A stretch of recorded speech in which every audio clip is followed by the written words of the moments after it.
कुछ साल पहले मैं अपने परिवार को अपने साथ एक कैबिन में लेकर गया। आधी रात में ही मेरी पत्नी मुझे नींद से जगाने लगी। वो मुझसे बोली कि कोई दरवाजा खटखटा रहा है। मैंने मन ही मन सोचा कि इस वक्त कौन हो सकता है। मैं दरवाजा खोलने के लिए उठा। वहीं मेरी पत्नी ने मुझे रोकने की कोशिश की, लेकिन मैंने उसे चिंता ना करने के लिए कहा। जब मैंने दरवाजा खोला तो देखा कि सामने एक बच्चा खड़ा था।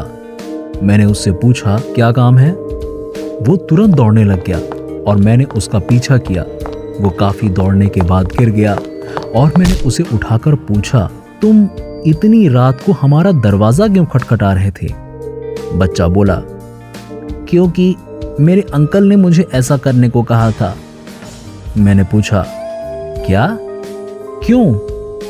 थोड़ी देर चुप रहकर उस लड़के ने मेरी आंखों में देखते हुए कहा, ताकि आप घर से बाहर निकल सकें। मुझे उसी वक्त घर के अंदर से मेरी पत्नी की आवाज सुनाई दी। मुझे अपने पीछे दौड़ते कदमों की आहट भी मिली और मैंने देखा कि दौड़ते हुए 4 लोग मेरी तरफ आ रहे हैं। मैं तुरंत वहां से भागा।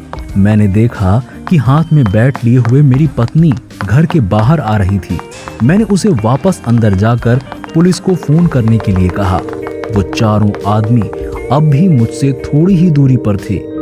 मैं जल्दी से कैबिन के अंदर आया और छुपकर पुलिस को फोन किया। जब तक पुलिस आई तब तक वो लोग वहां से भाग चुके थे। वो आदमी कौन थे और अगर वो मुझे पकड़ लेते तो क्या करते, या अगर मेरी बीवी और बच्चे को पकड़ लेते तो क्या करते?